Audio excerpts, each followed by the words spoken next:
bed asleep with my f***ing eyes open. That's how locked in I am. Philadelphia Eagles are world champions. Hey, got it! Yeah! Let's go, Philly! Woo!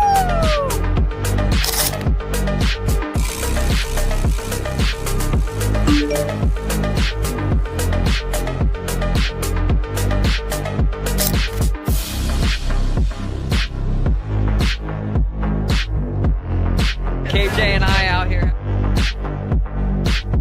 You are now listening to the Appreciate Your Input podcast with host Dalton Holland. A proud 302 Birds podcast experience. Now let's take it to the show. What is going on, everybody? Happy Sunday night. Welcome to the Appreciate Your Input podcast. My name is Dalton Holland, and as always, I appreciate your input. We got a lot on tap for you guys tonight, including a topic I've been wanting to talk about for weeks, which is obviously the thumbnail. And that's why I feel like NFL rivalries aren't really NFL rivalries anymore. Maybe some subtle foreshadowing. But my point is that these rivalries aren't what they used to be. It isn't the same thing. And we're going to talk about why that's problematic for the NFL, I think. But we're also going to talk about some ways that I think that they can fix it. Got a couple awesome special guests sitting backstage waiting for you guys in the bullpen. We got Ashley coming on here, your local zoologist, to talk about the 100 men versus gorilla debate. We're going to be talking about the rivalry debate I just mentioned with Mikey D and whether or not Wawa has become overrated. We're also going to be talking about what is the biggest what if in sports history of all time. There could definitely be a lot of them. And we're going to be talking about who is the most goated villain. Yes, it's going to be a fun show.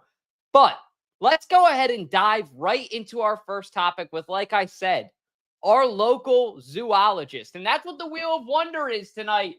I got a whole list of names. So let's find out if it's even possible in the first place for 100 men to take on a gorilla. Ash, how you doing? Hi, I'm good. How are you? I'm good. So this has been a debate in a lot of mainstream media. What's your personal opinion on it? Do you think it's crazy? Do you think it's real? Could it happen? Yeah. So here, I'm just going to kind of put my disclaimer out there. I am a zoologist. I am a zookeeper.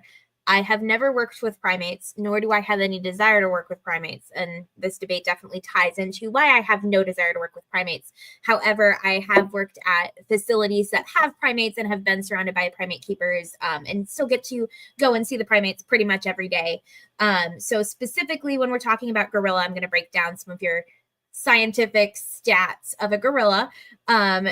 Let's say that it's a silverback because that's what most people are considering the scenario. They weigh up to 450 pounds. And not only do they weigh that much, they can reportedly lift at least 10 times their body weight. So I'm going to let that sink in for a second. They also have a bite force that is stronger than a lion. Their brute strength is something that I would never, ever, ever want to mess with. For instance, a very, very young gorilla could easily kill a human. They really are, if you're not bugging them, they're not going to bug you. So I'm going to take a little bit of Robert Irwin's approach here. If you would like to see Robert Irwin's perspective on this, please go to his Instagram account because he did a great job breaking it down. They are also incredibly fast. There is no way that you are outrunning a gorilla at all. So something definitely to think about. So if you were, I'm going to kind of break this down by numbers. If you're on a one-on-one, you're toast. Even in a small group of up to 10 people, it's very likely that that gorilla is still going to win that scenario. Now, once you get to a larger group of people, that is where ultimately this is where the tables start to turn a little bit. You see that oftentimes gorillas, they will get, especially when there's a lot of either maybe rival gorillas who are coming up on one, they will start to retreat a little bit, start to maybe not act as on guard. And I would be really surprised if you had one gorilla versus 100 people and the gorilla would win. However, you would have probably 20 people who are in really bad shape after that. Gorillas are known to be one of the most dangerous animals in the world. In general, primates are. My current facility has a lot of chimpanzees.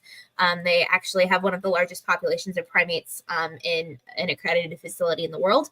And with that, they have very, very strict safety procedures specifically to keep everyone safe. And I will say they were screaming today, and it definitely kind of rattled me just a little bit. So I personally, if we're looking at 100-1, I don't think that gorilla is going to win. However, there's going to be multiple casualties before that gorilla decides to turn around and go home. Yeah, I think it's a fun debate because a lot of people, like you said, it's a numbers game. First off, first thing I want to point out, I saw it on Twitter, and some guy was like, what about 10 million ants versus 100 humans? And it's like the same principle. It's like, yeah, that sounds like, okay, a human's just going to stomp on all of them, right? But you think about, okay, well, let's establish some of the parameters. Is this in a cube that you're sitting? Because if you're in a coffin, you're toast. But if you're standing up in a valley or something like that and you have a whole surface area, it's different. Same thing with this. I think actually it being in a closed quarters might actually be to the human's benefit. Because at first you think about it and you're like, well, okay, the more close the humans are, the more the gorilla is just going to go like this and just beat them up. It's not necessarily that. I feel like the closer the humans, yeah, there's going to be a couple casualties. That's why Wheel of Wonder tonight, my friends, one of the names on it is Antonio Brown, just bait, whether or not we want to just get somebody out of the way and go. But you're going to have a couple casualties. You're going to have some bait inevitably. But after that, then like Ashley, our local zoologist, said, it's just a numbers game. It really is. It's nature.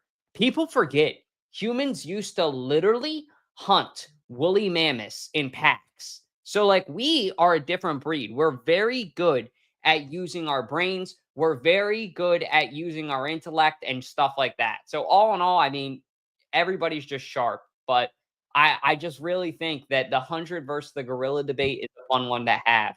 Do you have concluding thoughts on it, Ashley, or anything you want to say? Is there anything on social media that people have been saying that you're like, that's not true? Oh, of course. I mean, that is part of being in the field that I'm in. For those of you who know me personally, you know that I have a very intense reptile and marine mammal background. Those are two of the most misunderstood populations, especially in a zoo environment. With this one, I've seen a lot of those videos of primates that are kept as pets and being like, well, how would this kill someone? They have that power regardless. My current facility has a lot of rescued primates who were at once people's pets. And those are, honestly, frankly, those ones scare me more than the ones that have been raised in a zoo, because they are the ones in the zoo. They are used to there always being a barrier between their people and them. So they, in my opinion, are much more kind of chill, calmed out compared to those ones that used to really share space with humans. They don't know how to interact with us differently than they do with other of their own species. So definitely not every situation is going to be like when we had in Chicago about 25 years ago. There was a child who fell into the gorilla pen at Brookfield Zoo, and that gorilla actually went up and she was a mama gorilla who came up and was actually holding that child.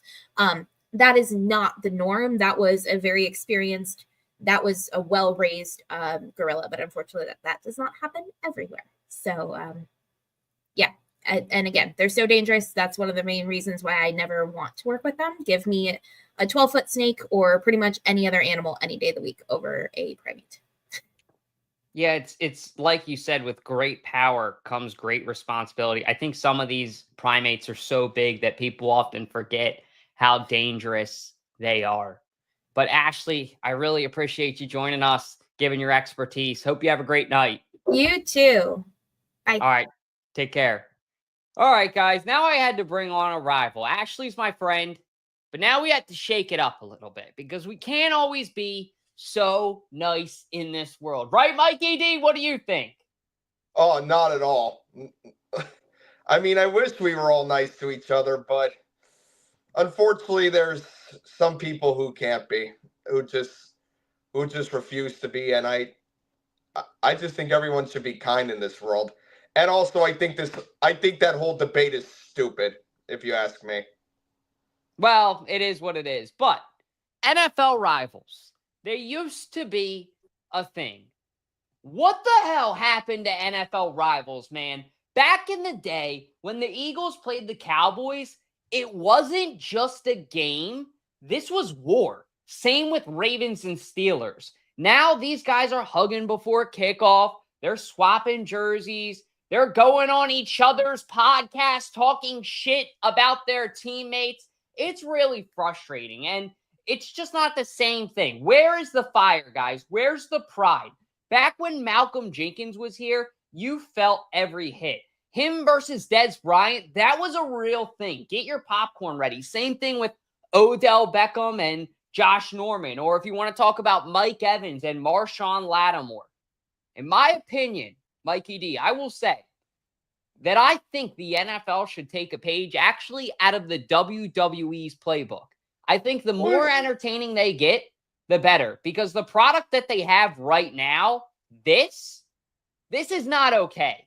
This is not good. This is not acceptable. And if you're on Facebook, if you're on YouTube and you agree with me, like the video, because rivalries are not the same. Now, look, you and I, we get into it, but in a friendly way, in a fun way. It's all jokes, you know that.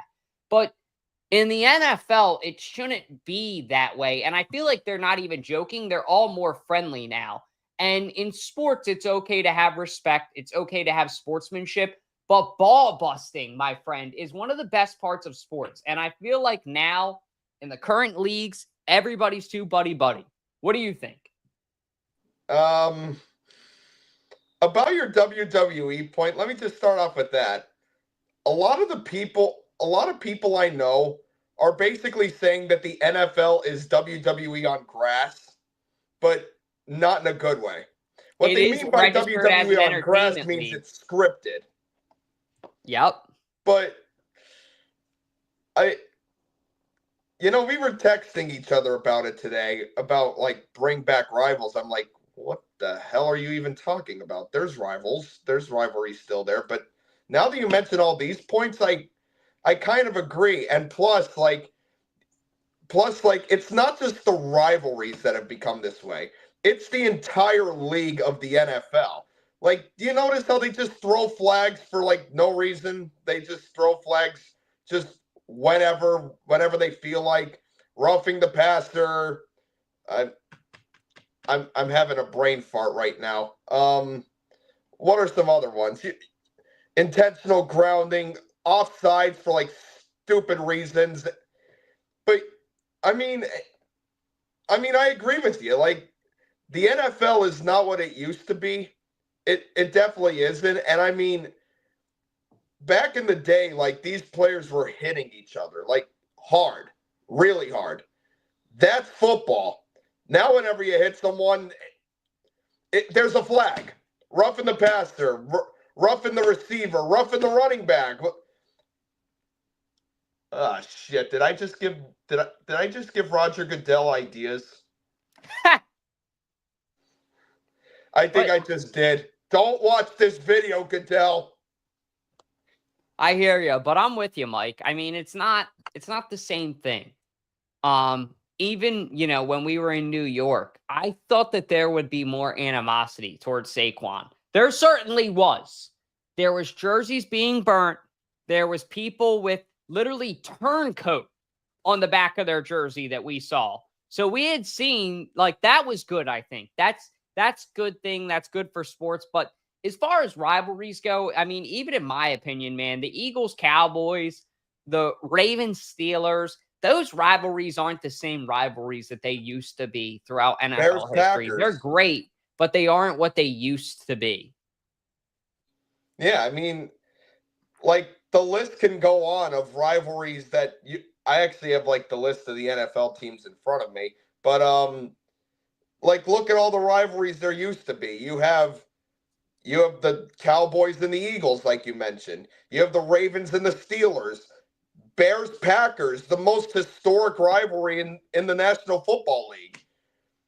Broncos-Raiders, Chiefs-Broncos. Like, the Bills and the Patriots. I don't know how good of a rivalry that was, but But yeah, I mean, the list goes on of like all the rivalries that used to be good.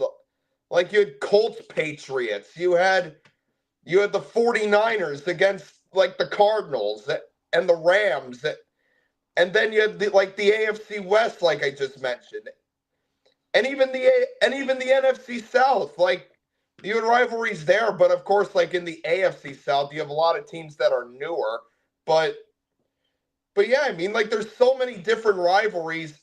And even on like a holiday like Thanksgiving, like you saw the Lions play a rival like the Bears and the Packers. Then you saw the Cowboys play a rival like the Eagles or the Giants. And those two rivalries were hard hitting. Turkey Day was one of the big days for the NFL because of how hard the hits actually were on that day.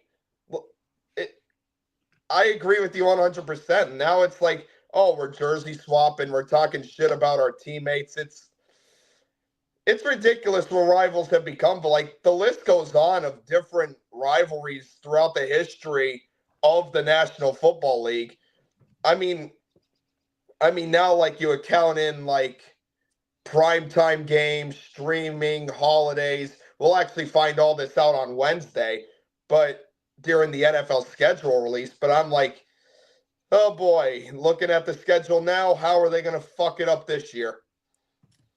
We shall see. I mean, it's inevitable, like you said. But back to the point, NFL rivalries, they got to get back to the same thing because it's not sitting right with me the way that NFL rivalries have been.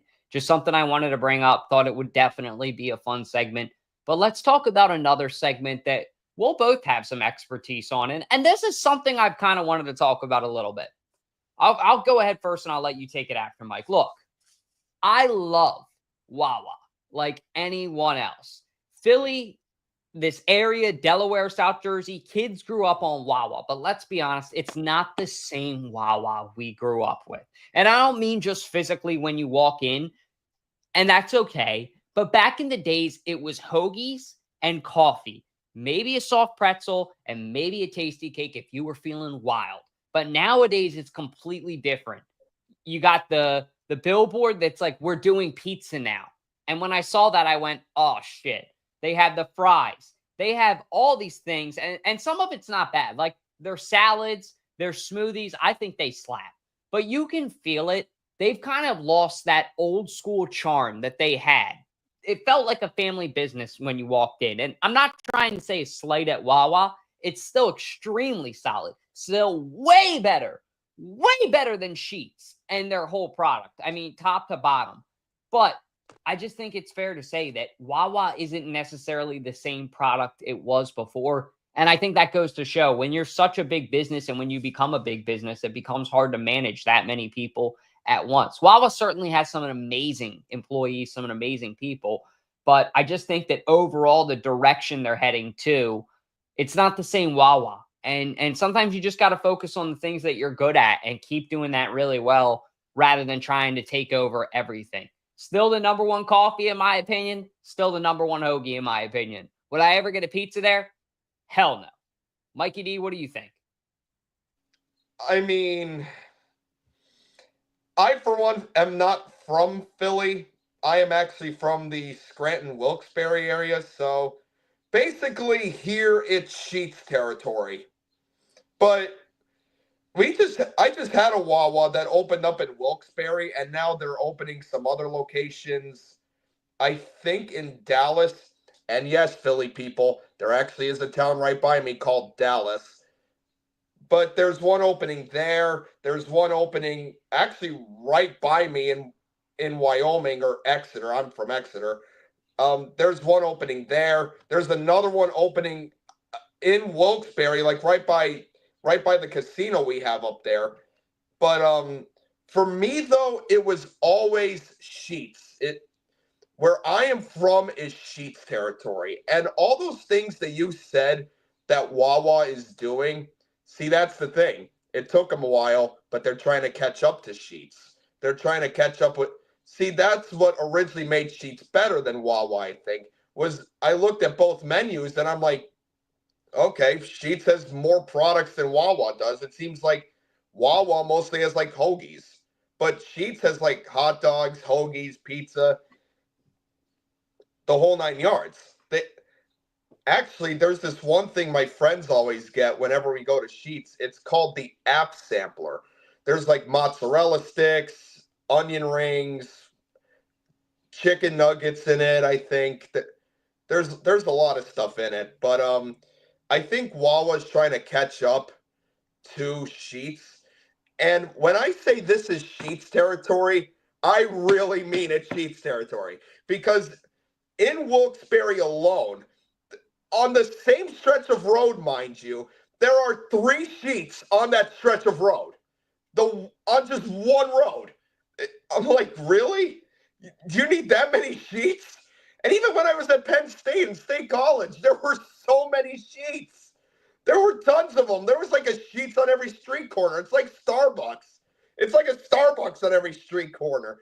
But if you were to really ask me if it's overrated, Wawa and Sheetz, and besides, there was a Sheetz that opened up like right by me in Wyoming, which I stop at often. And a lot of high schoolers do. You would be very surprised how many high schoolers go to Sheetz. It's basically all I see when I'm in there. But if you were to ask me, there are so many better options for food. I think to me, it's just overrated gas station food, and not even good. Not even good to what other things can be. Just go to Burger King, go to McDonald's or something. Go to Taco Bell if you want something like that, or hell, go to one of the local pizza places. We actually have great pizza up here. Go to one of those if you want something like that. But I'm just saying, Wawa or Sheetz would not be my first choice. I think Sheetz is better than Wawa, absolutely, even though I'm kind of a hypocrite here because I never had it, but which I will. I'll stop at the one in Wilkes-Barre and have it. But if you were to ask me, I think it's absolutely overrated. There are so many better options, and it's just slightly below average gas station food. That's all it is. I'll say this. Definitely. Wow. Earlier you said Sheetz is better than Wawa. Hell no. Hell no. Sheetz, I get what you're saying. I'll give you this. The variety of the menu is a benefit for Sheetz. The problem is you could take every fried items that Sheetz or Shits, as every dad calls it, we all know, in the Penn State area. My dad calls it, my girlfriend's dad calls it that. I know a lot of dads that call it Shits. And you could take every item on the menu. The mac and cheese bites, which are delicious. The mozzarella sticks, that which was are in great. the app sampler too. Exactly. Yeah. Like I've had it. It's fire. It's not bad. Don't get me wrong. But there's nothing that beats a Wawa hoagie, a Hers bag of chips, and a Coca-Cola or Pepsi of your choice at the beach when you're just sitting there. Wawa is hands down. And the coffee at Wawa. I mean, just the night and day difference. Coffee from Wawa is how so many people start out their day. And I know this, Mike. When my day starts with the Wawa coffee, it starts a lot better. I didn't start drinking coffee until recently, but Wawa coffee is the shit, man. And not like that. I mean, it's just good. But the thing is, yes, I know you just said you tried Sheetz, but the thing is, Philadelphia doesn't have any Sheetz, so how would you people know? So, get this. I live in a little town called Newark. And in Newark, It's very close to Elkton, Maryland. In Elkton, Maryland, which is right on the state line, a Sheetz just opened up about a year ago. I would only get Sheetz when I would go to visit my girlfriend's family in the Reading area is where they're at. So when I would go to upstate PA, or not upstate PA, but more upstate than here, about an hour and a half away, there were Sheetz up there. Now, I have a Sheetz locally.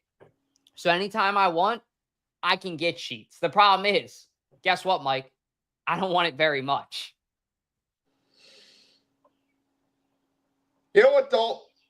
Come to Scranton.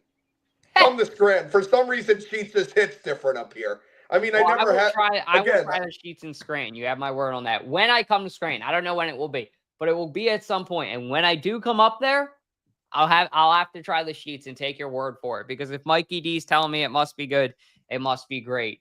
But Mikey D, do you have any final remarks? I'm going to spin the wheel here, and we're going to see who actually would be the number 1 overall draft pick to beat a gorilla, going back to that topic. But Mikey D, any final remarks on the fast food debate here? I mean, again, like I have sheets whenever I could, so I said it hits different, but it's still the same. It's just both of them are just below average gas station food, and there's just so much better variety I think people could have. And again, like I said before, most of the people who are in sheets whenever I'm in there, I know because they're wearing their school on their hoodies, shirts, and all that. And sometimes even uniforms from what I see. But most of them are just high schoolers who don't know any better and don't know what better food is. So Sheetz and Wawa are both good in their own way, I guess. But to me, it's just below average gas station food. And there's just so much better variety. So yeah, I guess I say it is overrated. A little bit. Maybe. I get it. I mean, I think it's definitely the debate of all gas stations. And it's like, okay, what gas station is going to be best? In my opinion, Wawa. And Mikey D's opinion, Sheetz. Let us know what yours is in the comments. Mikey D, I appreciate you joining me as always, brother. I'll see you soon. No problem, Dalt. See you soon, brother. Take care, man. We got Dobbins in the house. Let me know what you prefer, Dobbins. I feel like I'm going to know the answer. And do you think Wawa has become a little bit overrated? That's kind of been one of the questions of the night.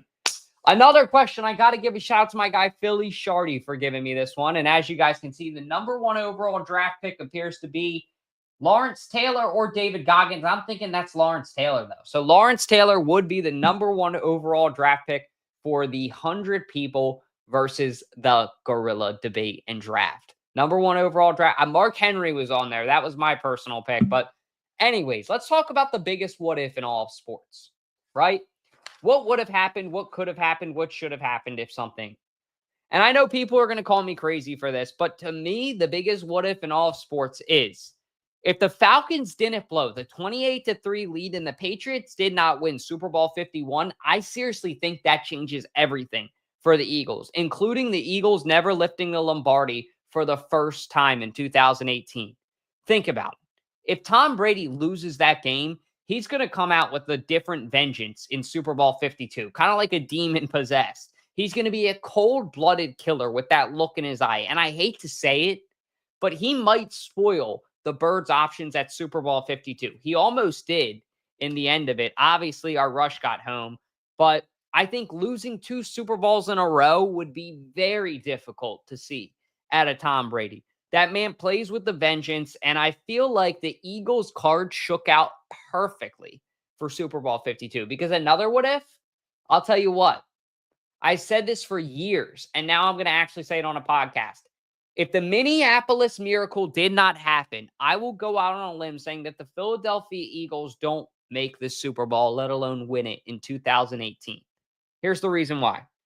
This miracle, this one play, this very little thing that happened very much shaped the Birds' Super Bowl odds. Because what would have happened is the Saints would have advanced to go to Philadelphia to face the Eagles in the NFC Championship. Drew Brees is a veteran NFL QB with playoff experience, and that was kind of why the Eagles got by. They got by the Falcons because the Falcons weren't good enough, and then they got by the Vikings because Kirk Cousins wasn't good enough. And that's the beautiful part about football, my friends. Once you get to the Super Bowl, it's any given Sunday. Anything can happen from that point on. And that's what really happened for the Eagles. That's how the card shook out perfectly in their favor. But this one play right here, the Minneapolis Miracle, I really think had a massive influence on the Birds' Super Bowl and what we know as the future for the Philadelphia Eagles Super Bowl trophies. I think it would only be one trophy right now. I don't think anything was stopping the Eagles from winning the Super Bowl this year. That was just inevitable from the time that they signed Saquon. But I really do think that, honestly, if the Eagles had to face Drew Brees and the Saints in the NFC title instead of Case Keenum and the Vikings, we might have never made it to Minnesota for Super Bowl 52. That 2017 run was magical, and that one domino falling in a different way could have changed the whole trajectory. 28-3 wasn't just a choke. It honestly might have been the biggest asset in Philly sports history, and we don't even know it. I'm for real on that. A lot of people don't think about it, but in sports, Brady's one of those guys that he doesn't lose back-to-back. So the biggest what if in all of sports for me is what if the Minneapolis Miracle didn't happen. Moving on now to our last and final topic of the night, which is a pretty fun one, and that's who are your guys' goated villains? This is something I was kind of thinking about. Obviously, Jerry Jones is my first answer, right? Jerry Jones keeps fucking up the Cowboys. He's the most problematic, idiotic villain of all time. But I like that villain. Who are some villains that you guys don't like? Who are some villains that really grind your gears? Who are some villains that you're proud to say you've watched? That you would say that one actor that plays them really defines them, like Heath Ledger with Joker, right? Nobody plays the Joker like Heath Ledger. We all know that. But moving on to talking about the greatest villains of all time. And there's a few names that instantly come to my mind. Public Enemy number one, the Green Goblin, my friends. The dude is a rich, selfish sociopath who straight up murdered Gwen Stacy. I'm a Spider-Man guy, in case you guys couldn't tell, okay? Spider-Man guy for life. So as a kid, I just always hated the Green Goblin. But he's also been like one of those amazing villains. Every Batman needs a Joker. I say that all the time. But ever since that moment, I've hated the Green Goblin with a passion. He's reckless. He only cares about himself. And every time I see that stupid-ass fucking glider, I get heated. Now, what about the Joker? This is a complicated one.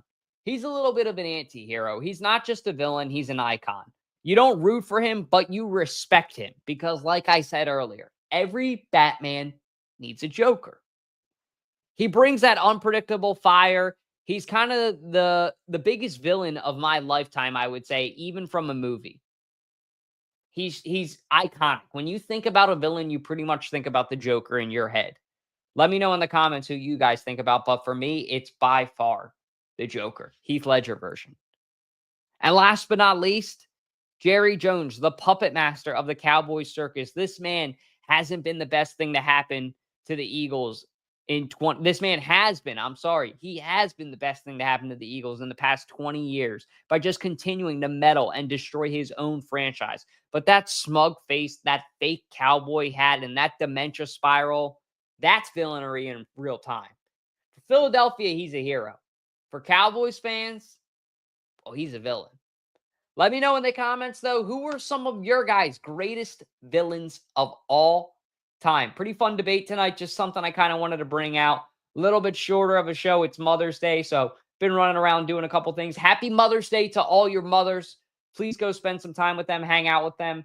Going to be wrapping up here a little bit early because we also have the Phillies post-game show tonight. Me and Chaos Chris will be rocking out doing that. So if you guys aren't doing anything, come hang out later. But let me know in the comments, who would be your number one overall draft pick in this gorilla debate?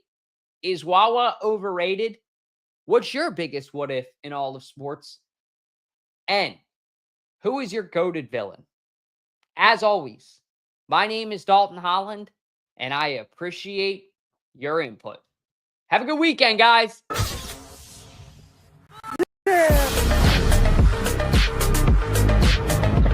go, Philly! Woo!